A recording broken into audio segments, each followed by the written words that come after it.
नमस्कार दोस्तों, मैं राम भारद्वाज आपका स्वागत करता हूं आपकी शानदार जानदार ज़बरदस्त मूल विधि कक्षा में, जहां पर आज हम लोग इनकम टैक्स एक्ट 1961 को पूरी तरह से समाप्त करने वाले हैं। और इसके बाद कल से हम द भारतीय न्याय संहिता यानी बीएनएस को चालू करने वाले हैं, जिसमें मुझे अपेक्षा है कि लगभग 20 कक्षाओं में हम बीएनएस को पूरा कर लेंगे। और बीएनएस को पूरा करते ही आपका जो सिलेबस है वो पूरा हो जाएगा। सिर्फ एक दो बिंदु रह जाएंगे, जैसे आपके कुछ इंपॉर्टेंट केसेस रह जाएंगे और आपकी सीआरपीसी जो पहले हुआ करती थी वो बीएनएसएस रह जाएगी, जिसको हम चंद ही कक्षाओं में पूरी कर लेंगे, क्योंकि सारी की सारी बीएनएस या इत्यादि ये जो है बीएनएसएस है, इसको पढ़ना उतना ज़रूरी नहीं है। जो प्रमुख प्रमुख धाराएं हैं उनको हम देखने का, सुनने का, समझने का प्रयास करेंगे।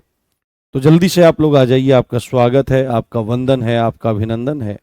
और आज एक बहुत सुंदर पर्व है, एक सुंदर उत्सव है जिसको महाशिवरात्रि के नाम से जाना जाता है।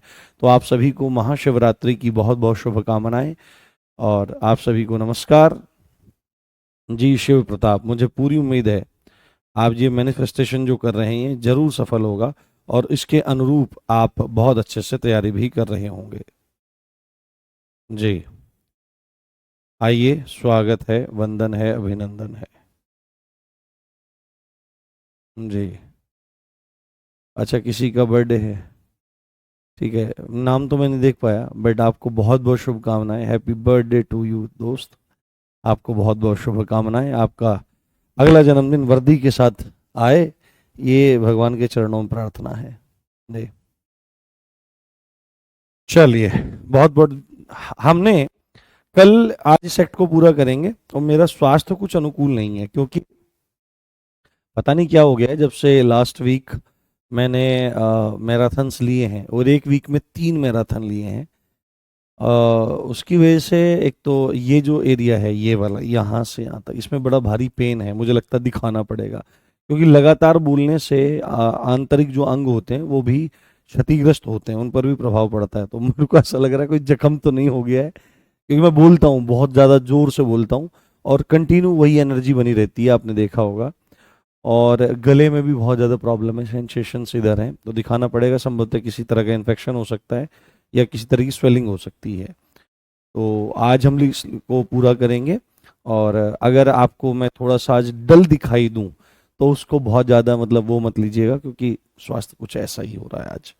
चलिए, तो हमने लास्ट सेक्शन कहाँ तक समझ लिया था? लास्ट सेक्शन हमने 172 तक समझ लिया था।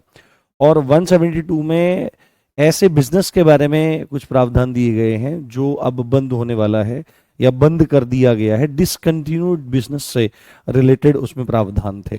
अब देखो, एक इंपॉर्टेंट बात है, जब आप सेक्शन 172 में कहे में जब आप सेक्शन 172 के अंतर्गत क्या बोल रहे हो, जब आप सेक्शन 172 के अंतर्गत बोल रहे हो डिसकंटिन्यूड, है ना, डिसकंटिन्यूड डिसकंटिन्यूड डिसकंटिन्यूड जो बिजनेस है आपका, उससे रिलेटेड जो प्रोविजंस हैं, प्रावधान हैं, वो उसमें दिए गए हैं। देखो, प्रावधान है, अगर कोई बिजनेस डिसकंटिन्यू होता है, कोई भी कारोबार जो है वो अब बंद होने जा रहा है, तो आप ऐसे ही तो उसको बंद नहीं कर दोगे, क्योंकि वो कारोबार है तो उसकी आय भी होती होगी, और जो उसकी आय है उसको उस आय पर जो टैक्स लगना है, उस टैक्स को दिए बिना आप उसको बंद नहीं कर सकते हो।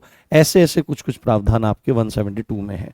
तो ऐसे में जब कोई कारोबार बंद किया जा रहा होता है, तो ऐसे में कुछ लोगों को नियुक्त किया जाता है, जो क्या काम करते हैं, उसकी आय का लेखा जोखा पूरा रखते हैं, उसका पूरा का पूरा अकाउंट सेक्शन देखते हैं।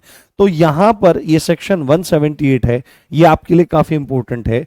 इसमें सीधे सीधे आपको एक बात जाननी है कि वो पूछेगा आपसे कि लिक्विडेटर, है ना, जिसको समापक या परिसमापक कहा जाता है, और आपका रिसीवर, है ना, रिसीवर, इनकी नियुक्ति कौन सी धारा के अंतर्गत की जाती है और ये लोग क्या काम आपका करते हैं। तो आपको ध्यान रखना है, यहां पर देखो 178 में लिखा हुआ है, यदि कोई कंपनी क्या कर रही है, परिसमापक या समापक, जिसको अंग्रेजी में लिक्विडेटर कहा जाता है, या रिसीवर का निर्धारण करती है। निर्धारण करने का मतलब क्या है? एक तरह से नियुक्त करती है। निर्धारण करने का मतलब क्या है? एक तरह से अपॉइंट किया जाता है। अब एकदम से मन में प्रश्न आएगा कि अपॉइंट क्यों किया जाएगा? तो अकाउंट्स का हिसाब रखने के लिए, ठीक है, अकाउंट्स को फाइनलाइज करने के लिए, अकाउंट्स को फाइनल करने के लिए, अकाउंट को फाइनल करने के लिए, जो भी अकाउंट्स हैं, जो भी मतलब जो भी हिसाब किताब है, लेखा जोखा जितना बचा हुआ है, उस सबको हिसाब पूरा करने के लिए और कंपनी को अब बंद करने के लिए, कारोबार को बंद करने के लिए व्यक्तियों को नियुक्त किया जाता है। ये परिसमापक जो होते हैं ना, जैसे आप परिसमापक कह लो, या ये रिसीवर जो हैं, इन ये क्या कर सकती है? कोई कंपनी क्या काम कर सकती है? इनको स्वयं भी अपॉइंट कर सकती है ना, कोई कंपनी स्वयं भी अपने आप भी इनको अपॉइंट कर सकती है, और ये कोर्ट के कहने पर भी अपॉइंट की जा सकते हैं, है ना, कोर्ट के आदेशों पर भी इनको अपॉइंट किया जा सकता है, बैंक के कहने पर भी इनको क्या किया जा सकता है? आपका अपॉइंट किया जा सकता है, क्योंकि मूल काम इनका क्या है कि ये अकाउंट को फाइनलाइज करने का काम करते हैं। अब यहां पर सबसे इंपॉर्टेंट बात क्या है? पहला इंपॉर्टेंट पॉइंट है कि लिक्विडेटर और रिसीवर की अपॉइंटमेंट से रिलेटेड कौन सा सेक्शन है? तो आपको बोलना पड़ेगा सेक्शन 178 आपका है, ये बात आपको। अच्छा, हम्म अच्छा, हाँ, अच्छा अच्छा, माफी चाहता हूँ, ये 176 है, हाँ, ये भ्रम बहुत हो रहा है, उस दिन से स्वास्थ्य सही है, 176, क्षमा चाहता हूँ, क्षमा चाहता हूँ, हाँ, ये जल्दबाजी में कई बार लिखा जाता है, ये 176 है, हाँ, क्षमा चाहता हूँ, क्षमा चाहता हूँ, ऐसा हो जाता है कई बार। हाँ, आपकी बुक कब तक आएगी? बुक तो आ चुकी है बेटे, बहुत दिन हो गए। हाँ, ठीक है, तो 176 में डिसकंटिन्यूड बिजनेस के बारे में है, ठीक है। अब 178 में आ जाओ। हो जाती हैं कई बार त्रुटियां, हो जाती हैं, क्योंकि सारा का सारा, क्योंकि ये ना बहुत ज्यादा जरूरी नहीं है, ये चीजें जो है, जहां जहां मैं बता रहा हूँ वो चीजें थोड़ी सी जरूरी हो सकती हैं, धाराएं। यहाँ पर धाराओं का उतना मूल नहीं है, तो ज्यादा टेंशन लेने की जरूरत नहीं है, यद्यपि मैं ध्यान रखता हूँ कि 100% सही चीजें ही आप तक पहुंचे। तो यहां पर क्या चीज है कि एक कंपनी जब अपने आप को बंद करने की कगार पर है, बंद कर रही है, तो अपने अकाउंट्स को फाइनलाइज करने के लिए वो या तो स्वयं लिक्विडेटर्स को या रिसीवर्स को अपॉइंट करती है, या कोर्ट या बैंक के कहने पर करती है। अब इसमें सबसे इंपॉर्टेंट जो पॉइंट आता है कि 30 डेज की एक अवधि है। तो यहां पर एक बात स्पष्ट लिखी गई है कि यदि कोई कंपनी परिसमापक या समापक या रिसीवर को का निर्धारण करती है, नहीं उनको अपॉइंट करती है, तो इसकी जो जानकारी है वो 30 दिन के भीतर देना जरूरी है। तो एक पॉइंट इसमें आप स्पष्ट कर लीजिए, एक पॉइंट इसमें आप स्पष्ट कर लीजिए। वो पॉइंट कौन सा है? वो पॉइंट कौन सा है आपका? वो पॉइंट कौन सा है कि जो आपका परिसमापक है ना, परिसमापक है, परिसमापक बोल दो इसको, या इसी को समापक बोल दो। समापक मतलब समाप्त करने वाला हिसाब किताब, या इसी को क्या कह लो आप? इसी को कह लो आप रिसीवर, है ना, इसी को रिसीवर कह सकते हैं। इन्हीं के बारे में प्रावधान है कि ये अपने अपॉइंटमेंट की जानकारी, ये अपने अपॉइंटमेंट की जानकारी, ये लोग अपने अपॉइंटमेंट की जानकारी 30 दिन के भीतर, कितने दिन के भीतर? 30 दिन के भीतर, 30 दिन, 30 दिन के भीतर, 30 दिन के भीतर, 30 दिन के भीतर कहां देंगे? 30 दिन के भीतर कर निर्धारण अधिकारी को देंगे। किसको देंगे? कर निर्धारण अधिकारी को देंगे, ठीक है, कर निर्धारण अधिकारी को सूचना देंगे। तो ये बात आपको बहुत अच्छे से ध्यान रखनी है, बहुत अच्छे से समझनी है। जहां पर भी अवधि की बात आ जाएगी, जहां पर भी अवधि की बात आ जाएगी, वहां पर क्या काम करना है? हाँ, हम्म, हाँ, ठीक है, तो आपको क्या काम करना है? वहां पर कर निर्धारण अधिकारी को जानकारी दी जाएगी। वो सीधे पूछेगा कि परिसमापक या समापक कौन सी धारा में, या रिसीवर कौन सी धारा में अपॉइंट होते हैं। तो 178 में अपॉइंट कौन करता है? तो कंपनी भी कर सकती है, और ये बैंक के आदेशों पर, या बैंक के द्वारा या कोर्ट के आदेशों पर भी नियुक्त होते हैं। क्यों? लेखा जोखा को देखने के लिए, जो कंपनी बंद हो रही है। और साथ में ये जो लोग अपॉइंट किए जा रहे हैं, ये अपनी अपॉइंटमेंट की जानकारी कर निर्धारण अधिकारी को देंगे अपने अपॉइंटमेंट के 30 दिन के भीतर, ये जो अवधि है ना 30 दिन, 30 डेज, ये आपके लिए काफी इंपॉर्टेंट है। इसको बहुत अच्छे से ध्यान रखना है, बहुत अच्छे से समझ लेना है। हाँ हाँ, चलिए, बहुत आज आज हम बहुत बड़ा किला जीत जाएंगे, क्योंकि सारे के सारे एक्ट हमारे पूरे हो जाएंगे। कुछ बच्चे बोल रहे थे सर बाल विवाह नहीं पढ़ाओगे, कुछ बच्चे बोल रहे थे सर साक्ष्य अधिनियम भी पढ़ा देना। देखो साक्ष्य अधिनियम जो है वो आपके सिलेबस में नहीं है, ठीक है। अगर अभी आगे जो आपकी भर्ती आएगी, नोटिफिकेशन आएगा, उसमें प्रॉपर सिलेबस आएगा, तब हम देखेंगे, अगर उसमें रिक्वायरमेंट होगी तो चीज़ों को करवा देंगे। ऐसे तो कराने के लिए बहुत सारे हैं, बट कुछ कुछ जो जरूरी चीज़ें होंगी ना साक्ष्य अधिनियम की, उनको मैं विविध वाले सेक्शन में करवा दूंगा, इंपॉर्टेंट जो है, जैसे बाल विवाह की है, जैसे जल प्रदूषण है, जैसे वायु प्रदूषण की कुछ कुछ बातें पूछी जाती हैं, तो उनको विविध में लेकर के, और इस एक्ट में ये चीजें जरूरी, ऐसे पूरे पूरे एक्ट पढ़ाने की जरूरत नहीं है। जो इंपॉर्टेंट चीजें हैं उनको मैं मिसलेनियस में आपका करवा दूंगा। हाँ हाँ, ठीक है, चलिए 176 ही मैंने कर दिया है। उसके बाद हम आगे चलते हैं। उसके बाद यहां पर 194 बी आपका आ गया है, जिसमें एक बात कही गई है कि अगर आप लॉटरी जीतते हो, ठीक है, अगर आपकी लॉटरी निकलती है, देखो लॉटरी के बारे में है, आप बीएनएस में पढ़ोगे कि लॉटरी कार्यालय यदि कोई व्यक्ति चलाता है तो वह एक तरह से इलीगल माना जाएगा। और वहां पर एक बात बहुत अच्छे से बोल दी गई है, हाँ, कांस्टेबल के लिए जरूरी नहीं है क्लासेस। हाँ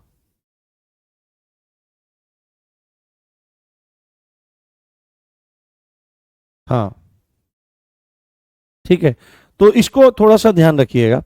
तो उसमें ये बात आएगी कि लॉटरी कार्यालय यदि कोई व्यक्ति चला रहा है अनाधिकृत रूप से, तो वह इलीगल है।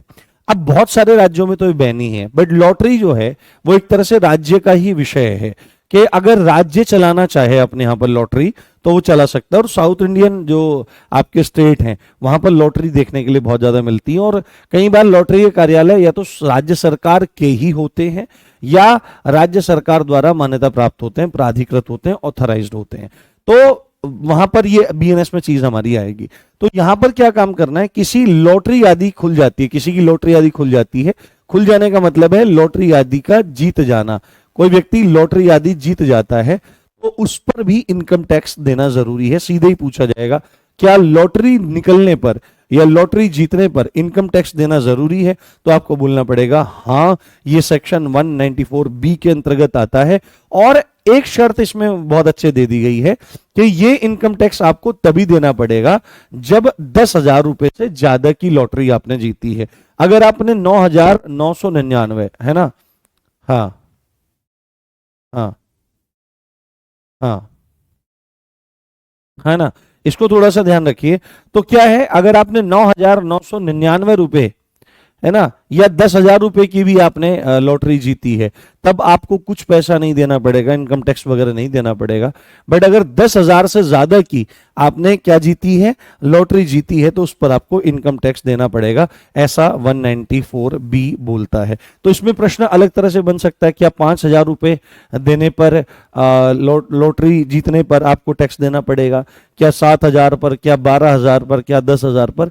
तो इस चीज के लिए सावधानी रखनी है कि 10,000 रुपए से ज्यादा की राशि यदि लॉटरी में निकली है, तभी आप जाकर के क्या काम करेंगे, तभी आप उस लॉटरी पर इनकम टैक्स देंगे, अन्यथा नहीं। और ये कौन सा सेक्शन बोल रहा है, ये सेक्शन 194 बी बोल रहा है। इसको थोड़ा सा ध्यान रखिएगा कि 194 बी, है ना, इसको आप थोड़ा सा धारा को रट ले, मैं चाहता हूं, क्योंकि हो सकता है वो इस यहाँ से प्रश्न पूछ ले, क्योंकि काफी इंटरेस्टिंग है और डेली लाइफ से जुड़ा हुआ आपका धारा है। देखो धाराएं वो ज्यादा पूछी जाती हैं, आपने ऑब्जर्व भी किया होगा, आपने थोड़ा सा ध्यान से देखा भी होगा, धाराएं वो ज्यादा पूछी जाती हैं जो आपकी डेली लाइफ से रिलेटेड है। आपने देखा होगा, मैंने बताया था कि मोटर यान अधिनियम से बहुत ज्यादा प्रश्न पूछे जाते हैं।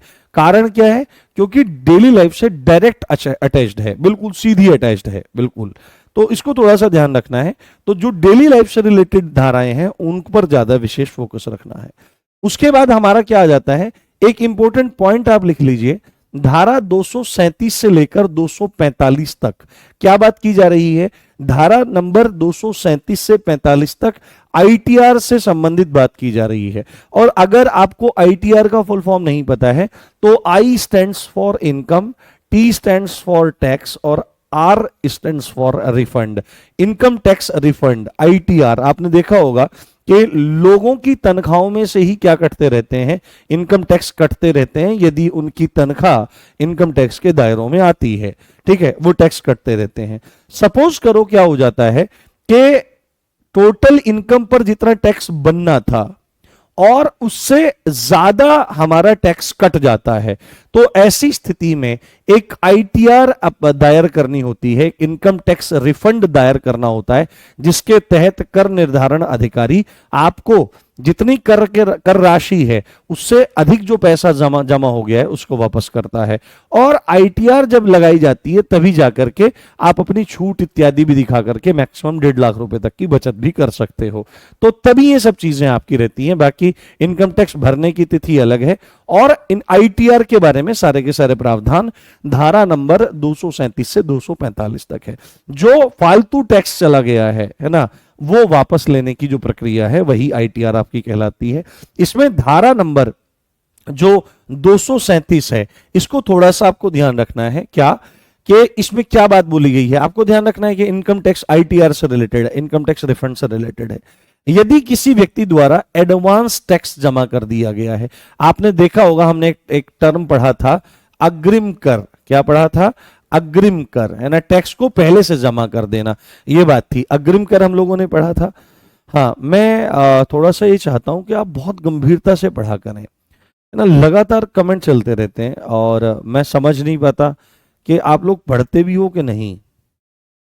हाँ, ऐसा एक दिन आज तक नहीं हुआ कि आप मशगूल हो गए हो मेरे साथ कि पढ़ते हुए कि हम पढ़ें और कुछ नोट करें। मैं समझ नहीं पा रहा हूँ आप कमेंट टाइप करते हो या कॉपी पेन में लिखते हो, है ना। बुक अगर लिख ले रखी है तो उसमें निशान लगाते हो कि क्या चीज जरूरी है। अब लगातार टाइप करते रहते हो क्या, पता नहीं। आप बी मैच्योर, आप एक बहुत सेंसिबल एक रेस्पॉन्सिबल पोस्ट के लिए प्रिपेयर कर रहे हो और फिर बाद में रेस्पॉन्सिबिलिटी की कमी ही आपकी समस्याओं का कारण बनती है। तो बी रेस्पॉन्सिबल, इतनी इंपॉर्टेंट चीजें पढ़ाई जा रही हैं, ध्यान से पढ़ने का प्रयास करें। कमेंट जब करना चाहिए जब प्रॉब्लम हो, ठीक है। तो यदि किसी व्यक्ति द्वारा अग्रिम कर यानी एडवांस इनकम टैक्स जमा किया जा चुका है और वह राशि, वो जो अमाउंट है, जितना टैक्स दिया जाना है उससे ज्यादा है, तो वह व्यक्ति निर्धारण अधिकारी की सूचना पर रिफंड का हकदार होगा। यानी कि आपका क्या होगा कि अगर फालतू पैसे जमा हो गए हैं, अगर फालतू पैसे जमा हो गए हैं, हाँ, अगर फालतू पैसे जमा हो गए हैं तो निर्धारण अधिकारी, निर्धारण अधिकारी मतलब आपका कर निर्धारण अधिकारी, कर को निर्धारित करने वाले अधिकारी, कर निर्धारण अधिकारी की सूचना पर क्या होगा, वह व्यक्ति रिफंड का हकदार होगा। तो यहां पर सीधे सीधे आप एक बात लिखिए कि आईटीआर का हकदार होना, है ना, आईटीआर का हकदार होना, इस सेंस में आप इसको नोट कर सकते हैं। तो ये बहुत साधारण सी बात है, इसमें समझाने जैसा विशेष कुछ भी नहीं है। हाँ हाँ, 10,000 से ज्यादा लिखा है तो 10,000 तक पे नहीं, 10,000 से ज्यादा, 10,000 से ज्यादा हो जाता है लॉटरी की राशि जो जीती जा रही है, उस पर आपको इनकम टैक्स देना होगा। तो यहां पर है एडवांस टैक्स अगर दिए गए या टोटल जो टैक्स बन रहा है उससे ज्यादा जमा हो चुका है तो कर निर्धारण अधिकारी की सूचना पर वो रिफंड पाने का हकदार होगा, अधिकारी होगा। अब यहां पर इंपॉर्टेंट बात यह है, अब ये जो है ये आपको पैसा जो है ये ऐसे ही नहीं मिल जाएगा कि बस आपने जमा कर रखा है और आपको ऐसे ही ये पैसा मिल जाएगा। आपको उसके लिए अप्लाई करना होगा, है ना, आपको उसके लिए आवेदन करना होगा। तो इसको बहुत अच्छे से आप नोट करें और इस धारा को रट लें में, मेरे कहने से धारा 239 धारा रट लें में, ठीक है। धारा रट ले में क्या है कि रिफंड हेतु आवेदन की समय सीमा, ठीक है, बहुत अच्छे से सुनिएगा, बहुत अच्छे से जानिएगा। देखो जहां पर भी समय सीमा या टाइम पीरियड के बारे में बात हो रही है, हाँ हाँ हाँ, बिल्कुल, अगर ड्रीम 11 पे पैसा जीत जाओगे, हाँ, तो कैपिटल गेन्स किसी भी तरह के हो रहे हैं तो पैसा अगर वो आपके अकाउंट में आएगा तो फिर वो चीजें पकड़ी जाएंगी। हाँ, एक बड़ी अमाउंट अगर आपकी आ गई तो फिर वहां से मतलब होता है। हाँ हाँ हाँ हाँ, ठीक है, चलिए। तो रिफंड हेतु आवेदन की समय सीमा, तो वहां पर सीधे सीधे एक बात लिखी गई है कि आप रिफंड के लिए कब तक अप्लाई कर सकते हो, आईटीआर कब तक दायर कर सकते हो। क्या लिख सकते हैं, आईटीआर, आईटीआर कब तक दायर हो सकती है, कब तक दायर हो सकती है, आईटीआर कब तक दायर हो सकती है, आईटीआर कब तक दायर हो सकती है। तो इसमें आपको सीधे सीधे याद रखना है कि निर्धारण वर्ष, निर्धारण वर्ष है ना, निर्धारण वर्ष जिस जिस वर्ष में आपसे टैक्स लिया जा रहा है, निर्धारण वर्ष के अंतिम दिन से 1 साल के भीतर, बस ये आपको ध्यान रख लेना है कि निर्धारण वर्ष जो है उसके अंतिम दिन से 1 साल के भीतर, है ना, 1 साल के भीतर। निर्धारण वर्ष कौन सा है, निर्धारण वर्ष कौन सा है, निर्धारण वर्ष है जिस साल टैक्स लिया जा रहा है। और निर्धारण वर्ष क्या होता है, जिसके पूर्व वर्ष की आय पर क्या लगाया जाता है, टैक्स लगाया जाता है। निर्धारण वर्ष सपोज करो ये साल है, इससे पहले वाले साल की आय आप पूरी देखेंगे तो उसकी लास्ट डेट से, निर्धारण वर्ष जिस वर्ष निर्धारित किया जा रहा है टैक्स, उसके लास्ट डे से 1 साल के भीतर भीतर आप क्या काम कर सकते हो, आप आईटीआर दायर कर सकते हो। ये आपकी समय सीमा है, ये आपकी टाइम बाउंडेशन है और इसके बारे में सेक्शन 239 बोल रहा है। निर्धारण वर्ष से, निर्धारण वर्ष के अंतिम दिन से 1 साल की अवधि के भीतर भीतर आप आईटीआर दायर कर सकते हो। इससे ज्यादा हो जाएगा तो फिर आपकी स्थिति बिगड़ जाएगी, कोई फायदा उसमें नहीं होने वाला है, फिर आपको कोई भी टैक्स रिबेट वगैरह नहीं मिलने वाला है। अगला हमारा यहां पर एक बहुत इंपॉर्टेंट पॉइंट है कि अगर आप आईटीआर के लिए आईटीआर दायर कर देते हो, आईटीआर के लिए अप्लाई कर देते हो, आपका पैसा वापस आना है, आपको पता है फालतू पैसा जमा हो गया है और वह पैसा समय से वापस नहीं आता, डिले होता जा रहा है, ठीक है, डिले होता जा रहा है, तो क्या आपको उसका कुछ हर्जाना मिलेगा, कोई कंपेंसेशन मिलेगा? तो इसके बारे में क्या बोलता है, इसके बारे में सेक्शन 243 बोलता है कि देर से रिफंड करने पर ब्याज देना होगा। कौन देगा? Income tax department. यदि देर से रिफंड करता है पैसा तो उस पर ब्याज देना पड़ेगा इनकम टैक्स डिपार्टमेंट को। इसमें ही बात लिखी है कि यदि निर्धारण अधिकारी, जो कर निर्धारण अधिकारी है, वो 3 माह के भीतर, है ना, लगभग भी बोला जा सकता है 3 माह, मूलतः लिख लीजिए, लगभग शब्द को हटा दीजिए यहां पर, क्योंकि कानून में लगभग शब्द का प्रयोग करना ठीक नहीं है। 3 माह के भीतर रिफंड नहीं करता है। अब ये 3 माह के भीतर किन से, तो कब से आईटीआर, मैंने पीछे कुछ गलत लिख दिया ना, हाँ ये मैंने उल्टा लिख दिया यहां पर, 1 मिनट, आईटीआर, इसको सही कर लें, आईटीआर, ठीक है। तो इसको, तो आईटीआर के आवेदन की तारीख से 3 माह के भीतर, 3 माह के भीतर क्या काम करना पड़ेगा? 3 माह के भीतर रिफंड करना पड़ेगा। क्या करना पड़ेगा? रिफंड करना पड़ेगा। आपने आईटीआर दायर करा सपोज आज की तारीख में, आज क्या तारीख है बताना मेरे को एक बार, आज हो गई 23, हाँ आज 23 जुलाई है, सपोज करो आप 23 जुलाई में आईटीआर की, मान लिया आप 23 जुलाई में आईटीआर फाइल करते हो और 23 जुलाई से 23 अगस्त, अगस्त से सितंबर, सितंबर से अक्टूबर, अगर 23 अक्टूबर तक आपका रिफंड नहीं आता, ज्यादा समय हो जाता है, तो इनकम टैक्स आपकी उस राशि पर 15% साधारण ब्याज के सहित क्या करेगा? उस राशि को वापस करेगा। यह पॉइंट आप बहुत अच्छे से नोट कर लीजिएगा कि कर निर्धारण अधिकारी क्या करता है? आईटीआर आवेदन की तारीख के 3 महीने के भीतर भीतर यदि रिफंड नहीं करता है, या इनकम टैक्स डिपार्टमेंट 3 महीने के भीतर भीतर आपको रिफंड नहीं करता है, तो उनके लिए सेक्शन 243 में प्रावधान है कि जो राशि वापस की जानी है, जो अमाउंट वापस किया जाना है, उस पर 15% साधारण ब्याज, वो पेपर में एग्जामिनर आपसे पूछ सकता है कितना परसेंटेज ब्याज मिलेगा, तो आपको बोलना पड़ेगा 15%, 15% आपको ब्याज वहां पर मिलेगा उस राशि पर जो रिफंड होनी है। तो पूछ सकता है ब्याज भी 2 तरह के होते हैं भाई, एक सिंपल इंटरेस्ट होता है, एक कंपाउंड इंटरेस्ट होता है। तो बोलेगा कि कौन सा ब्याज आपको मिलेगा, साधारण ब्याज मिलेगा या चक्रवृद्धि ब्याज आपको मिलेगा। तो आपको हमेशा याद रखना है कि 15% साधारण ब्याज की दर से वो पैसा वापस करना पड़ेगा, यानी कि जितना लेट करोगे आप उसके बाद फिर आपको पैसा देना पड़ेगा, ब्याज का भी और आपको राशि भी, मूलधन भी वापस करना पड़ेगा। तो 15% साधारण ब्याज और 3 माह की अवधि, ये बात ध्यान रखनी है आपको इस धारा में। ये सबसे इंपॉर्टेंट बात आपकी यहां पर आ जाती है। हाँ ठीक है, चलिए आगे बढ़ते हैं। उसके बाद यहां पर एक चीज है, उसके बाद यहां पर एक चीज है, एक चीज यहां पर है हमारी कि कई बार डिस्प्यूट हो जाते हैं, क्योंकि पूरी की पूरी प्रक्रिया बताई जा रही है ना, पूरी की पूरी प्रक्रिया बताई जा रही है, पूरी की पूरी प्रक्रिया समझाई जा रही है।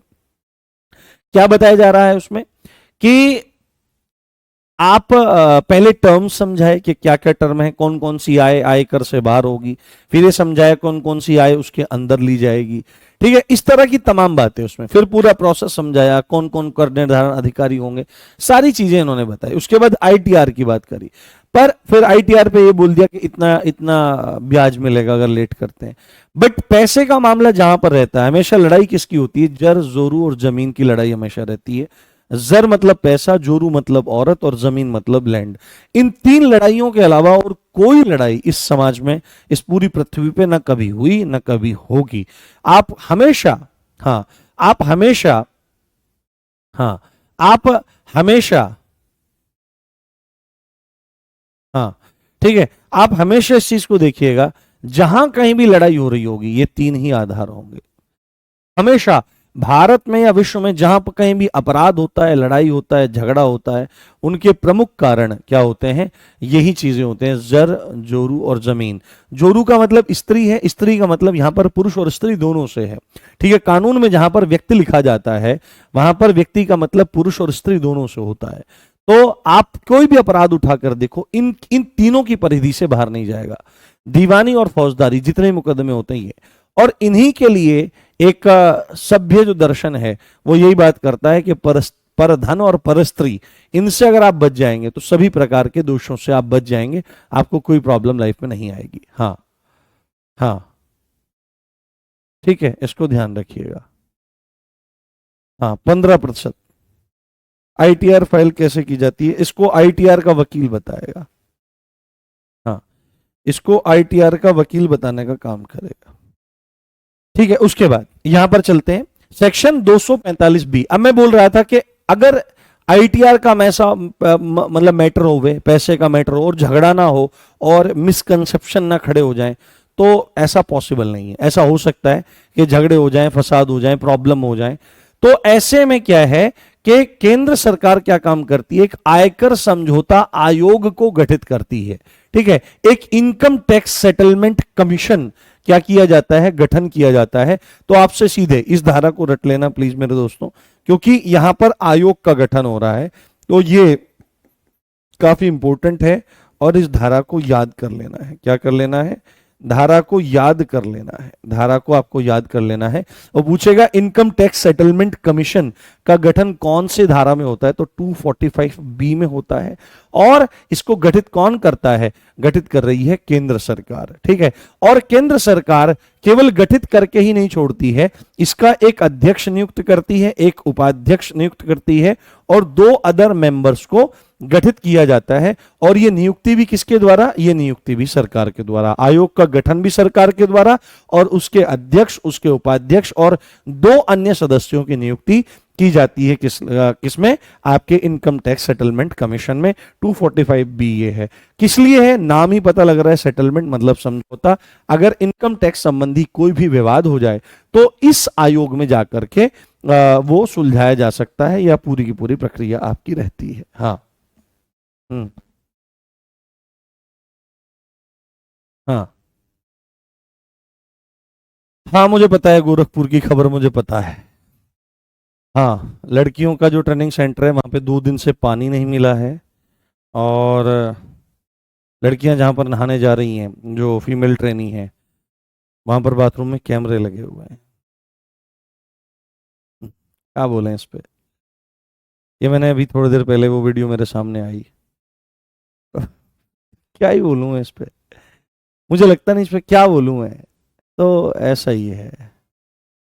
तो भाई किसी को कुछ नहीं पड़ी है, ठीक है, सरकारों को भी है कि 60,000 बस भर्ती कर दो। आप ये देखो 60,000 पद एक साथ है 5 साल में, क्या बेवकूफी। आप देखो बच्चा, आप इन्हीं 60,000 पदों को ज्यादा नहीं 12-12 हजार पदों में बांट लेते, ठीक है, हर साल भर्ती डालते, ठीक है, हर साल भर्ती डालते, मैक्सिमम बच्चे चयनित होते, डिप्रेशन से बाहर होते, उनको प्रॉपर मतलब मौके मिलते, है ना, हर किसी को मौका मिलता है ना, ऐसा नहीं होता कि कोई ओवर एज हो जाता। 2021 में 9,500 पदों पर भर्ती निकाली दरोगा की, ठीक है, उसमें भी हाई उल्ला, और जब बहुत बड़ी भर्ती होती है उसमें धांधली होने के चांसेस बहुत ज्यादा रहते हैं। सोचते हैं लोग, अधिकारी वगैरह सब सोचते हैं कि भाई इसमें कमा लो, पता नहीं लगेगा, बहुत ऊंची लंबी चौड़ी लिस्ट जाएगी, कुछ नहीं। अब 60,000 बच्चे हैं, एक साथ ट्रेनिंग पे भेज दिए वो। अब ट्रेनिंग सेंटर मूल कितने हैं? मूल ट्रेनिंग सेंटर है एक आपका मुरादाबाद में है, एक सीतापुर में है, वहां अधिकारियों की ट्रेनिंग होती है। सिपाहियों की ट्रेनिंग के लिए और भी बड़े बड़े सेंटर हो सकते हैं, पर हर जिले में बना दिया गया, और गोरखपुर जैसी जगह में ऐसी स्थिति होना, तो ये बड़े दुर्भाग्य की बात है। मतलब सोचो आप, पुलिस महकमे में ट्रेनिंग सेंटर में चीजें हो रही है, तो बस क्या करें, स्थिति बहुत खराब है, बहुत खराब है, देश की स्थिति बहुत खराब है, और कोई कहने सुनने वाला नहीं है। नेताओं ने देश को खराब कर दिया है बुरी तरह से, और आप सब लोग भी, हम सब लोग भी जात धर्म के नाम पर पूरे बटे रहते हैं, किसी को मतलब ही नहीं है, कोई क्वेश्चन ही नहीं करना चाहता किसी से भी, ना अपोजिशन से क्वेश्चन करता है कोई, ना मुझसे करता है। अब इस पे क्या होगा? हल्ला गुल्ला होगा और चीजें दब जाएंगी और बात खत्म हो जाएगी। कितना बड़ी बात है ये, कोई सोच सकता है? आगे उसके बाद हमारा एक चीज आ जाएगा, अपील। आप जो अपील करोगे उसके लिए फी है, ये थोड़ा जरूरी है कि उसके लिए कितनी फीस आपको देनी पड़ सकती है, इसको थोड़ा सा ध्यान दीजिए। सेक्शन 249 क्या बोल रहा है? अपील का प्रारूप और परिसीमा, ठीक है, अपील का प्रारूप और परिसीमा, यानी कि जो अपील दायर होती है उसका ड्राफ्ट कैसा होता है, उसके ड्राफ्ट के बारे में 249 में बताया गया है। और परिसीमा, परिसीमा के बारे में मतलब कि उसकी सीमा, अवधि, शुल्क वगैरह इत्यादि के बारे में बताया गया है। तो मेन चीज जो इसमें है वो फीस के बारे में है कि आपका अगर मामला इतने लाख तक का है तो अपील करने में इतने पैसे लगेंगे, है ना, अगर इतने से इतने लाख का तो इतने ही, और इतना। तो आपको सीधे सीधे एक पॉइंट बहुत अच्छे समझ लेना है, क्या है वो पॉइंट, कि यदि अपील कुल आय 1 लाख या उससे कम वाले मामले की है, ठीक है, आपको सीधे याद रखना है कि 1 लाख या उससे कम का मामला है और उसमें अपील करी जा रही है आगे, तो 250 रुपए उसका शुल्क आपको देना पड़ेगा, ठीक है, 1 लाख या उससे कम वाले मामले में। अगर मामला 1 लाख से 2 लाख के बीच में है तो 500 रुपए आपको उसमें क्या करनी पड़ेगी, 500 रुपए फीस देनी पड़ेगी। और ये फीस किसकी है? ये अपील करने की फीस है, ठीक है, अपील करने, क्योंकि अपील करने के बारे में अभी आगे जाएगा, वो तो समझौता था पीछे, यहां पे अपील आएगा, अभी प्राधिकरण आएगा आपके, और प्राधिकरण से भी अगर कोई व्यक्ति असंतुष्ट होता है तो वह फिर हाईकोर्ट जा सकता है, हाईकोर्ट से भी असंतुष्ट होता है, मामला नहीं सुलझता है तो वो सुप्रीम कोर्ट जा सकता है, ठीक है। और यदि अपील कुल आय 2 लाख से ज्यादा, तो 2 लाख से ज्यादा का मामला है तो 1,000 रुपए अपील में आपके लगेंगे। तो 1 लाख या उससे कम तो 250, 1 लाख से 2 लाख तो 500 रुपए, और 2 लाख से ज्यादा का मामला है तो 1,000 रुपए अपील करने में एक फीस के रूप में आपके खर्च होंगे। ये बात आपको ध्यान रखिए। हाँ, हाँ, हाँ, हाँ, अंशुमान, आप लोगों को समझ में ही नहीं आती है क्या बात बोली जा रही है। एक बच्चा बोल रहा है कि 60 के 5 साल बाद आइए, कोई बड़ी बात नहीं है। मैं ये बोल रहा हूं कि ये 60,000 जो भर्ती हैं अगर 5 साल में 12-12 हजार करके डाली जाती है हर साल, तो बच्चों बच्चों को एक लंबे समय तक सफर नहीं करना पड़ता, अपनी लाइफ में सेटल हो जाते, सबको मौका मिलता। मान लिया पहली बार में किसी का सिलेक्शन नहीं हुआ तो सेकंड बार में हो जाता, ठीक है, दूसरी बार नहीं होता तो मैक्सिमम तीसरी बार में तो हो ही जाता। अब 5 साल में किसी को एक बार मौका मिला, तैयारी ढंग से नहीं हुई, चोट लग गई, फेट लग गई, सेंटर पे नहीं पहुंच पाए, तैयारी नहीं हुई, पेपर खराब हो गया, तो एक ही मौका मिला 5 साल में, उसमें भी पता नहीं हुआ नहीं हुआ, जिंदगियां खराब, ठीक है। 5-5 साल में दरोगाओं की भर्ती निकाल रहे हैं, मान लिया पहली बार पे किसी में नहीं हो पाया है, आप और भी तो एग्जाम ले रहे हो, बट नहीं है, किसी को फर्क नहीं पड़ता है। मैं लिटरली बता रहा हूं, आप जो लोगों के सोचते हो ना 4 आदमी के बारे में कि भाई ये आदमी क्या, भाई कोई कुछ नहीं सोचता है। आप अगर अच्छी कंडीशन में जाओगे, पैसा बढ़िया कमाओगे, अच्छी लाइफ को मतलब आगे लेके जाओगे, फैमिली को आगे लेके जाओगे, तो लोग आपसे जलेंगे, बस इतना होगा। और अगर आपके हालात बद से बदतर होंगे, जितने बदतर होंगे लोग उतना ज्यादा हंसेंगे। वो चाहते हैं आपके घर में कलह हो, उनको सुनने में मजा आता है। आपके घर में रोटी को मोहताज हो जाए, लोगों को मजा आता है। ठीक है, तो किसी के बारे में मत सोचो। और नेता वेता कोई किसी का कुछ नहीं होता है ना। आप प्लीज पॉलिटिकल अफेयर से दूर रहिए अगर लाइफ को बढ़िया बनाना है। और अपने पे टाइम इन्वेस्ट करिए, बॉडी पे टाइम इन्वेस्ट करिए, पढ़िए, है ना, 24 घंटों को सार्थक करिए। और अधिक से अधिक धन कमाना, ठीक है, वो अगर बहुत पैसा कमाना है तो बिजनेस में जाइए, गवर्नमेंट जॉब में मत जाइए। और अगर एक अच्छी लाइफ चाहिए, पावर चाहिए, मतलब सेल्फ सस्टेनमेंट चाहिए, तनख्वाह आती रहे समय पर, तो अगर ये चीज चाहिए तो फिर आप गवर्नमेंट जॉब की तरफ जाइए और चीजों को करिए। ठीक है, तो किसी पे ध्यान मत दीजिए कौन क्या कर रहा है, क्योंकि आपके ना मरने में कोई साथ आएगा, ना जीने में साथ आएगा, ना सुख के दिनों में कोई साथ होगा, ना दुख के दिनों में साथ होगा। और ये मैंने अनुभव कर रखा है। हमारे हमारे साथ में कंडीशन हो गई थी अभी 2 साल पहले। मेरे पिताजी का जो ट्रांसफर है वो इलीगल तरीके से अधिकारी ने कर दिया। पहले बुलाया, पैसे मांगे कई हजार, मतलब ये मानो जितनी महीने की तनख्वाह है पूरी मांग ली कि ट्रांसफर अगर रोकना है तो इतना पैसा लगेगा। तो उन्होंने कहा साहब मेरे पास तो इतने पैसे नहीं है, अगर मैं इतने पैसे आपको दे दूंगा तो मैं अपनी रोजी रोटी कैसे चलाऊंगा। मेरे पिताजी बहुत ईमानदार आदमी हैं, बहुत ईमानदार, ठीक से अपने समय पर ऑफिस जाते हैं और जहां भी रहे हैं वहां लोगों का भलाई किया है। ठीक से समय पे जाना, समय पे आना, और अपनी तनख्वाह से ही गुजारा करना। हमका भी, हमारा भी लालन पालन उसी तनख्वाह से हुआ है। 1 रुपया घर में बेईमानी का नहीं आया, अधर्म का नहीं आया, सरकारी नौकरी में होते हुए भी। तो ट्रांसफर, और वो जो अधिकारी था वो हमारे जिले के सांसद का दोस्त था, बहुत खास। और जाति बिरादरी वाला एंगल भी वहां पे फंस गया। ठीक है, मतलब उस सेम कास्ट के अधिकारी और वो व्यक्ति हो गए। अब वो इलीगल ट्रांसफर था, बिल्कुल इलीगल, पैसा नहीं देने के कारण वो पॉलिटिकल बनता चला गया, बनता चला गया। 8 महीने की स्थिति ऐसी रही कि जब मेडिकली कंडीशन बनी, क्योंकि जाना नहीं था और बहुत दूर भेज दिया गया था, बहुत अजीब सी स्थिति थी, सब इलीगल था। तो एक तरह से 8 महीने तक तनख्वाह नहीं आई। ठीक है, और मेरे द्वारा भी जो धन संचय हो रहा था उसके द्वारा भी इतना धन संचय नहीं हो पा रहा था कि घर का पूरा खर्चा चल पाए। मैं आपको बोलता हूं ना कि मैं आपके जैसा हूं। ठीक है, बिल्कुल आपके जैसा हूं। आप कभी, आप में से कुछ बच्चे मुझे मिलते भी होंगे तो देखते होंगे, बिल्कुल ऑर्डिनरी कॉमन मैन, बिल्कुल सिंपल। तो इतना धन संचय नहीं हो पा रहा था कि घर चल जाए।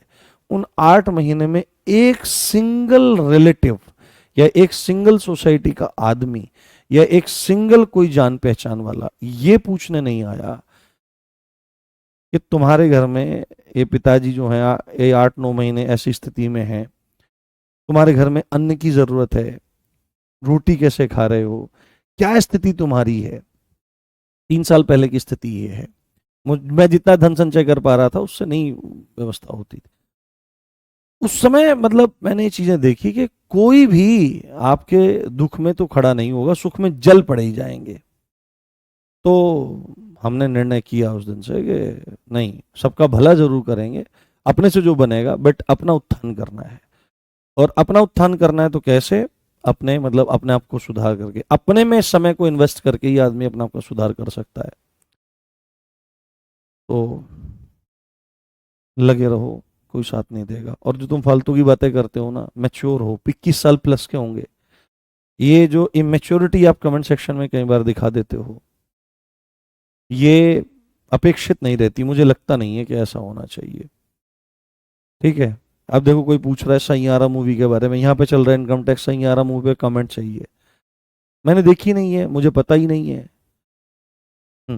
मुझे मतलब है मैं आपको ये चीजें पढ़ाऊं, ये आपको पेपर में मिले, आप इनको सही करें, एक एक नंबर को जोड़ें और अपने सिलेक्शन को सुनिश्चित करें, और कम से कम एक अच्छी लाइफ आप जिएं।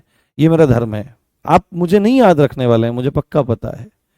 ठीक है, मुझे कभी नहीं याद रखेंगे आप, बट आज जो मेरी रिस्पॉन्सिबिलिटी पूरी कर रहा हूं, आपके माँ बाप जो आपको रिस्पॉन्सिबिलिटी दे रखे हैं कि बेटे पढ़ो और हमारी भी जिंदगी सुधारो, क्योंकि आपके कामयाब होने से 3 पीढ़ियां डायरेक्ट अफेक्ट होंगी। एक आपके माँ बाप का जीवन बदलेगा, एक आपका जीवन बदलेगा, और आपकी आने वाली पीढ़ी जो आपके बीवी बच्चे होंगे उनकी लाइफ बदलेगी। फैसला आपके हाथ है। अब यहां पर हमारी बात आ जाती है, सेक्शन 252 बोलता है अपील या अपीलीय न्यायाधिकरण ये एक तरह का प्राधिकरण है, ठीक है, ये एक तरह का प्राधिकरण है। और न्यायाधिकरण है तो न्यायाधिकरण को एक तरह से आप न्यायालय की भूमिका में ही मान सकते हैं। ये एक तरह का कोर्ट ही है ना, जो इनकम टैक्स से रिलेटेड मामलों को देखेगा अगर कोई डिस्प्यूट हो गया है, इस तरह की बात है आपकी। हाँ। हम्म। हाँ। हाँ। हम्म। हाँ, ठीक है, बात समझ में आई। और ऐसे तमाम अनुभव मैंने किए हैं और आपने भी किए होंगे, नहीं किए तो होने वाले हैं, लाइफ में जरूर होते हैं ऐसे अनुभव। हाँ, चलिए ठीक है। तो यहां पर क्या चीज है, अपील या अपीलीय न्यायाधिकरण का गठन कौन करता है? तो गठन कौन करेगा, क्योंकि इस एक्ट में अगर किसी के भी गठन की बात आएगी या किसी को भी अपॉइंट करने की बात आएगी मैक्सिमम टाइम, तो क्योंकि इनकम टैक्स एक्ट है, तो इनकम टैक्स एक्ट जो है वो सेंट्रल गवर्नमेंट का ही है, तो गठन भी कौन करने वाला है? गठन भी सेंट्रल गवर्नमेंट ही करने वाली है। और यहां पर इसके जो सदस्य, इसके जो मेंबर्स होंगे, तो क्योंकि न्यायाधिकरण है तो न्यायिक पदों पर रहे रहे लोगों को ही इसमें रखा जाएगा, है ना। वो किन्हीं किसी भी तरह के न्यायिक पद पर रहे हों, वो जज रहे हों, वो अलग से किसी प्राधिकरणों में रहे हों, या उन्होंने बहुत लंबे समय तक वकालत से संबंधित पदों पर कार्य किया हो, तो वहां पर स्पष्ट रूप से लिखा गया है कि इनकम टैक्स से रिलेटेड अपीलीय प्राधिकरण या न्यायाधिकरण का गठन एस्टेब्लिशमेंट सेंट्रल गवर्नमेंट द्वारा होता है अंडर सेक्शन 252। और इसके जो सदस्य होते हैं उनके पास कम से कम 10 वर्षों तक का अनुभव होना चाहिए किसी न्यायिक पद का। यह पॉइंट आपको बहुत अच्छे से ध्यान रखना चाहिए, है ना, इस चीज को आपको बहुत अच्छे से ध्यान रखना चाहिए, बहुत अच्छे से समझना चाहिए, ठीक है। तो कम से कम 10 वर्षों तक का किसी न्यायिक पद पर आपको ध्यान रखना है, ठीक है। ये अगला हमारा, अब हमारी इंपॉर्टेंट बात आ जाती है, काफी इंपॉर्टेंट बात है। अब आप अपनी बात को लेकर के जाते हो किसमें? अपीलीय न्यायाधिकरण में लेके जाते हो। और आपकी, हाँ, हम्म, नहीं वो 243 ही है, परेशान मत होइए, ये बहुत मिलती जुलती धाराएं हैं। हाँ, हाँ, 245 ख कह सकते हैं, पर बी कह लो ना, ख क्यों कहना, पेपर तो दोनों लैंग्वेज में मिलेगा। बहुत सारी धाराएं ऐसी हैं जो मिलती जुलती होती हैं। जो धाराएं मैं आपको बता रहा हूं वो बिल्कुल ठीक है, उसमें संशय मत करिए, शंका मत करिए, सब ठीक है ना। और आपको अगर कई बार ऐसा हो सकता है, आप लोग ना टेस्ट जैसा करते रहते हो कि देखो मास्टर सही बता रहा है नहीं बता रहा है, अगर इतना विश्वास है तो कोई फायदा नहीं है। हाँ। हाँ। हाँ, ठीक है। तो हाँ, कुछ बच्चे बोल रहे हैं कि 194 सेक्शन तक ही दिया गया है उसमें, तो इन चीजों को ऐड कर लीजिए, हो सकता है वो प्रक्रिया में कुछ मिस हो गया हो। कुछ धाराएं हैं, ज्यादा नहीं है, 5-4 धाराएं हैं, तो उनको ऐड कर लीजिए आप, अगर बुक में नहीं है वो तो किसी कागज पर लिखकर बुक में रख लीजिए आप, क्योंकि बुक की प्रक्रिया बहुत लंबी होती है, उसमें कुछ चीजों का छूट जाना, गलती हो जाना, ये हो जाता है। तो इसके लिए अब मतलब क्या ही किया जा सकता है, आप इसमें ये करिए कि वहां पर एक कागज पर लिख करके अपनी किताब के इनकम टैक्स एक्ट वाले पन्ने के साथ में रख लीजिए। यहां पर एक इंपॉर्टेंट बात है, अपीलीय न्यायाधिकरण के फैसले से यदि कोई व्यक्ति असंतुष्ट होता है, एग्रीव्ड पर्सन है, अपीलीय न्यायाधिकरण में फैसला नहीं मिला, संतोष नहीं मिला है, तो ऐसे में वो व्यक्ति कहां जा सकता है? ऐसे में वो व्यक्ति हाई कोर्ट में अपील कर सकता है। और सबसे इंपॉर्टेंट पॉइंट है कि कितने दिन के भीतर? तो 120 डेज के भीतर। कितने दिन के भीतर? 120 दिन के भीतर। कब से? फैसले से। ये कॉमन सी बात है कि अगर अपीलीय न्यायाधिकरण का फैसला आज आया है और आप उससे असंतुष्ट हैं, सेटिस्फाइड नहीं हैं, तो आज की तारीख से 4 महीने के अंदर अंदर, 120 दिन कितना होता है? 4 महीने के अंदर अंदर, इसको लिख लो, कभी वो पूछ ले इस तरह से घुमा करके।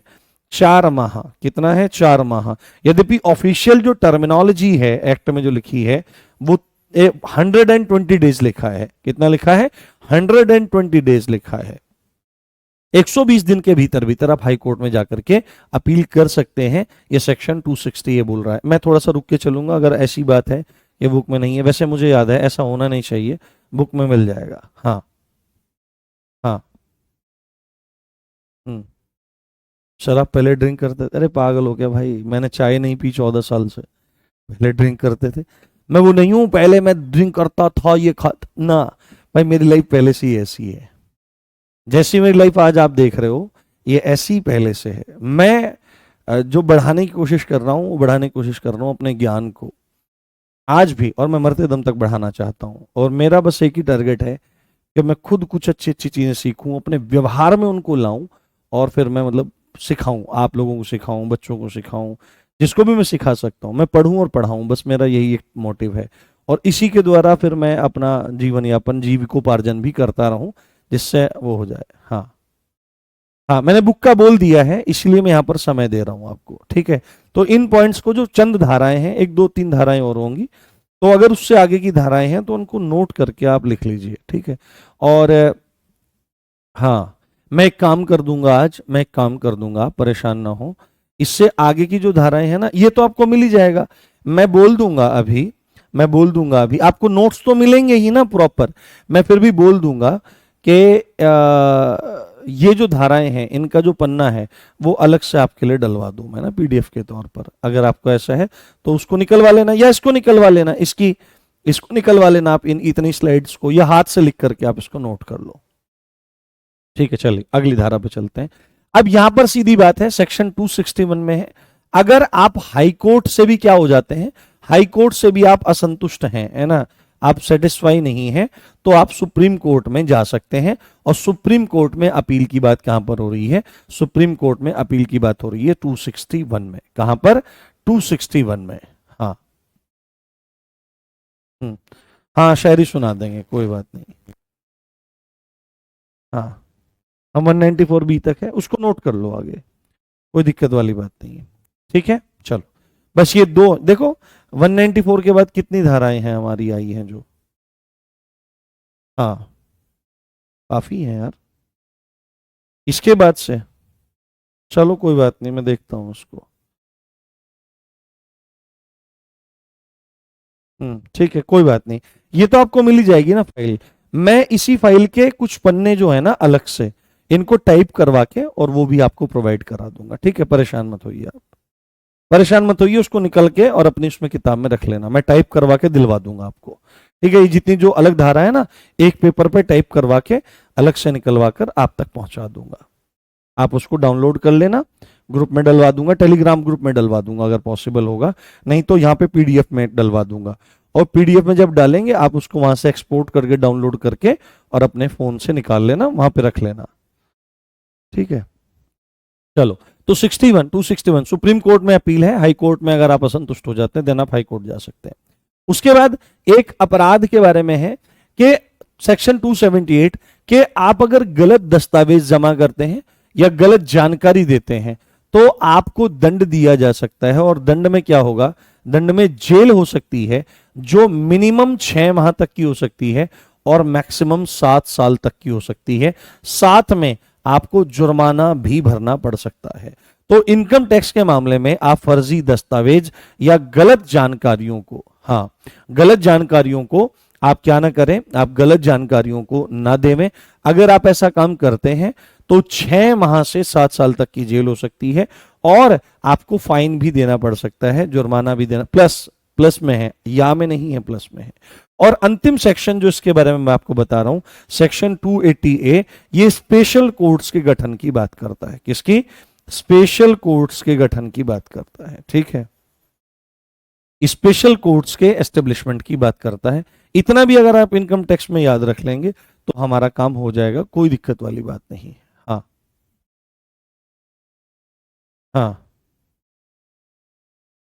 देखो, अब ये है, अब कोई कह रहा है कि कोई तो आप शराब पीते थे क्या, कोई कह रहा है 75 वाले, भाई पागल हो गए, तुमको नशे में दिख रहा हूँ क्या मैं?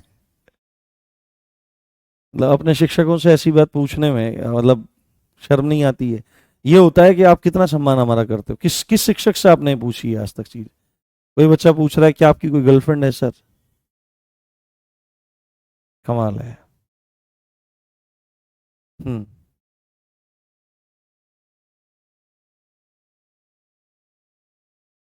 हम्म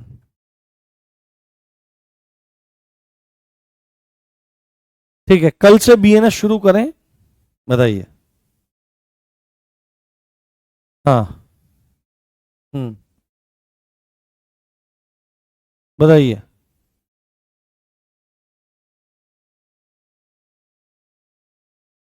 हाँ, लोगों का क्या है, लोग तो भारत में, अच्छा मूवी के बारे में नहीं, लोग, लोगों के बारे में तो है ही है, आप हमारी क्लास में देख लो। आप कह रहे हो कि लोग पागल हो रहे हैं मूवी को देखकर, अरे बिना बिना देखे मूवी को बिना पागल हो रहे हैं। मेरे से पूछ रहे हैं सर आप ड्रिंक करते थे क्या, 75 वाला पीते थे क्या, सर आपकी गर्लफ्रेंड है क्या। ये प्रश्न पूछने के होते हैं टीचर से, फालतू की बातें होती हैं सब। बेटे पढ़ने पे ध्यान दो। अभी जो समय है ना, अभी जो समय है ना, ये जो टाइम है दोस्त, अभी ये जो टाइम जो आपका चल रहा है, कल से बहुत मजा आने वाला है आपको। बट मैं एक बात बोल रहा हूँ, ये जो टाइम है ना, ये दोबारा नहीं मिलेगा। देखो 3 साल की छूट आपको मिल सकती है, अब देखो भर्ती कब देते हैं, हालांकि जल्दी ही भर्ती की घोषणा होनी चाहिए, जल्दी ही भर्ती की घोषणा होनी चाहिए। बट एक बात ये भी है, एक बात ये भी है कि ये समय लौट करके नहीं आएगा। बहुत गंभीरता से अपनी पढ़ाई करिए। अगर दिन में आप 7-8 घंटे मिनिमम नहीं पढ़ रहे हो तो आप कुछ नहीं पढ़ रहे हो, क्योंकि मैथ्स के लिए भी कम से कम 2 घंटे की प्रैक्टिस डेली होनी चाहिए, है ना। रीजनिंग के लिए भी 2 घंटे की प्रैक्टिस कम से कम होनी चाहिए। हिंदी में कम से कम 2 से ढाई घंटे की प्रैक्टिस डेली होनी चाहिए। व्याकरण को अलग समय दो, शब्दावली को अलग समय दो, और साहित्य को अलग से समय दो। और उसके बाद जो आपका गद्यांश और रिक्त स्थान और प्रीजम्बन सेंटेंसेस, पुनर्व्यवस्थापन, क्रम व्यवस्थापन वाले आते हैं, रिक्त स्थान इत्यादि आते हैं, है ना, इनको अलग समय दो, ठीक है, डेली बेसिस पर। उसके बाद संविधान को अलग समय दो, कम से कम संविधान के लिए घंटा भर चाहिए, घंटा 1.5 घंटा, 1 घंटे की तो क्लास ही होती है। उसके बाद कम से कम 1.5 घंटा, कम से कम आधा घंटा उसको रिवीजन करने के लिए तो चाहिए। और एक एक 1.5 घंटा कम से कम मूल विधि के लिए भी दो। तो कम से कम अगर आप इन चीज़ों को देते हो तो कम से कम 10 घंटे तो स्टडी होनी चाहिए। और क्लासेस को अगर हटा दो, तो अगर 5-6 घंटे क्लासेस से अलग नहीं पढ़ रहे हो, रिवाइज नहीं कर रहे हो, तो आपकी कोई पढ़ाई नहीं हो रही है, केवल आपका भ्रम है। अगर आप सुबह शाम तक क्लासेस देख रहे हो ना, बहुत कच्ची कड़वी बात बोल रहा हूँ, अगर सुबह शाम तक क्लासेस देख रहे हो और लग रहा है कि हमारी तो पढ़ाई बहुत बढ़िया हो रही है, तो बहुत बड़े वहम में हो दोस्त, बहुत बड़े वहम में हो। खूब ऐसी पढ़ाई सालों करो, कोई फायदा नहीं होगा। कक्षाएं आपको दिशा निर्देश देने का काम करती हैं, चीजें समझाने का काम करती हैं। कक्षाएं जो हैं वो आपकी पढ़ाई में गिनती में नहीं आती हैं। पढ़ाई पढ़ाई होगी इसके बाद, सेल्फ स्टडी को पढ़ाई कहा जाता है, जब आप पढ़ते हैं स्वयं से। तो अगर आप चीजों को रिवाइज नहीं कर रहे हो on the daily basis, on the weekly basis, on the monthly basis, तो आपको चाहे मैं यहाँ पे एक एक चीज याद करवा दूं, अभी किसी शक्ति से कुछ भी याद करवा दूं, हालांकि ऐसी कोई शक्ति होती नहीं है, ये फ्रॉड बात होती है सारी। तो ऐसी कोई शक्ति जिससे मैं आपको ऐसे याद करवा दूं, अगर आप उसका रिवीजन 1 हफ्ते ना करें तो आपके दिमाग से बाहर निकल जाएगा। हम्म। ठीक है, चलिए। तो मैं काम करेंगे, हम एक काम करेंगे, बीएनएस को पढ़ेंगे, और जितने भी आपके इंपॉर्टेंट केसेस हैं वो धाराओं के साथ पढ़ते जाएंगे संयुक्त करके। उसके बाद जो अलग से केसेस रह जाएंगे, इंपॉर्टेंट केसेस, उन इंपॉर्टेंट केसेस को, हाँ, अच्छा, दिसंबर 2026 तक, फरवरी मार्च में होगी ज्वाइनिंग लगता है, पता नहीं। हाँ, सारे सब्जेक्ट जो लाइव होते हैं इसमें थोड़ा सा विवेक का प्रयोग करना चाहिए, कि सारे सब्जेक्ट जो हैं वो एक साथ नहीं पढ़ने चाहिए मेरे हिसाब से, तो बाकी आप पे डिपेंड करता है। क्योंकि अगर देखो कितनी क्लासेस चलती होंगी, 7-8 क्लास तो चलती होंगी, 8 घंटे आप ऑनलाइन बैठ गए, आंखें और दिमाग तो वैसे खत्म हो जाएगा। तो इसमें सब्जेक्ट्स को प्रायोरिटी देनी चाहिए। मैं इतने दिन से बोलता जो आ रहा हूं आपको कि मैथ्स, रीजनिंग, हिंदी, संविधान और मूल विधि, इतने पे भयंकर कमांड कर लो, सिलेक्शन पूरा पूरा। इसके अलावा पर ये ऐसी तैयारी होनी चाहिए कि कैसा भी पेपर आ जाए आप खेलो, फिर सबसे टॉप में रहो इनमें, हारो नहीं इनमें। और उसके बाद फिर आप यूपीजी के को नंबर दो, देन अलग चीज। आप हिस्ट्री पढ़ रहे हो यूपी पुलिस एसआई के लिए, है ना, पूरी पूरी क्लासेस मतलब चल रही, हालांकि पढ़ना चाहिए, आप पढ़ सकते हो, अदर एग्जाम में भी आपका हिस्ट्री पढ़ रहे हो, हिस्ट्री से कितने क्वेश्चन आएंगे, 2-3 आ सकते हैं, ठीक है। क्योंकि देखो 40 क्वेश्चन में से 16 क्वेश्चन तो आपके हो गए आपके संविधान के, 8 क्वेश्चन हो गए मूल विधि के, बाकी कितने बचे, 16। उन 16 में यूपीजी के भी है, गिनना, उन 16 में यूपीजी के भी है, उन 16 में आपका विज्ञान भी है, तीनों तरह के विज्ञान भी है, उसमें अर्थव्यवस्था भी है, उसमें कंप्यूटर भी है, उसमें करंट अफेयर भी है, तो उसमें ज्योग्राफी भी है, 6 सब्जेक्ट हैं। तो 6 को अगर 3-3 क्वेश्चन भी लगाओगे तो 6×3 = 18, 16 से ज्यादा वेटेज जा रहा है, तो 1-2 क्वेश्चन जो हो रहा है उसके लिए आप घंटों की मेहनत कर रहे हो। तो इसी को कहते हैं स्मार्ट स्टडी। तो पहले जो सब्जेक्ट इंपॉर्टेंट है उन पे जबरदस्त पकड़ रखो, जब उन पे पकड़ आ जाए तो क्लासेस तो रिकॉर्डेड है ही, उनको दबा करके लगा करके आप देख लो। तो ये समझदारी आपकी होनी चाहिए। हम्म। मेरा गला ठीक नहीं है बिल्कुल भी, मेरा स्वास्थ्य ठीक नहीं है, डॉक्टर के यहाँ जाएंगे। हाँ, चलो कुछ शायरी सुना देते हैं तुमको, तुम शायरी। हाँ हाँ। वर्कलोड कैसे कम करें? भाई बताओ, अब ये आप पे डिपेंड करता है कि किस तरह का वर्कलोड आपका है। वर्कलोड तो कभी कम नहीं होगा, सांस रुकेगी तभी वर्कलोड कम होगा, मृत्यु जब हो जाएगी तभी वर्कलोड कम होगा।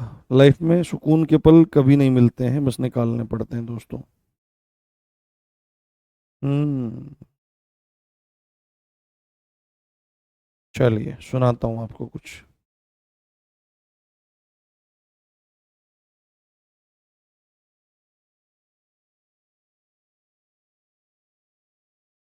ठीक है, चलो सुनो।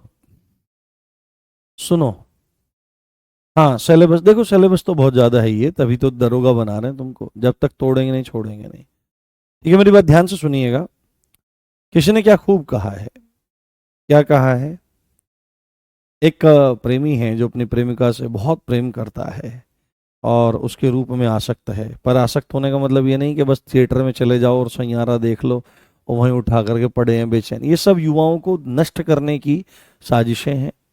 ठीक है, युवाओं को कैसे भटकाया जाए? तो चुनावों में, है ना, धर्म के मुद्दों में, रही सही कमी प्यार की, वीडियो बना बना कर, मूवी दिखा करके बस प्यार पढ़ा है भाई साहब। जब उसको पढ़ना चाहिए, अपने लिए अर्थ संचय करना चाहिए, उसके माँ बाप ने घोट दिया अपने आप को, वो पड़ा हुआ है। सैयारा रे सैयारा, मेरी छाती का सैयारा, मेरे बालों का सैयारा कहाँ है? अरे भाई यार, तेरे माँ बाप तो घिस गए, तू सैयारा। ये चीजें बाद में होती है, पर फिर भी तुम सुनना चाहते हो तो तुम्हारी ही पंक्ति। उसने कहा आदत है, लत है। क्या बोला? अपनी प्रेमिका से बोल रहा है सैयारा मूवी देखने के बाद, ये आदत है, लत है, या फिर खुमारी है? आदत है, लत है, या फिर खुमारी है? रोज एक बार, रोज एक बार। आदत है, लत है, या खुमारी है? रोज एक बार तेरी तस्वीर देखने की बीमारी है। अब बस इतना सुनते ही श्री जी, जो देवी जी है, मुस्कुरा गई ऐसे, अरे वाह, बस ऐसे ही देखता रहता है।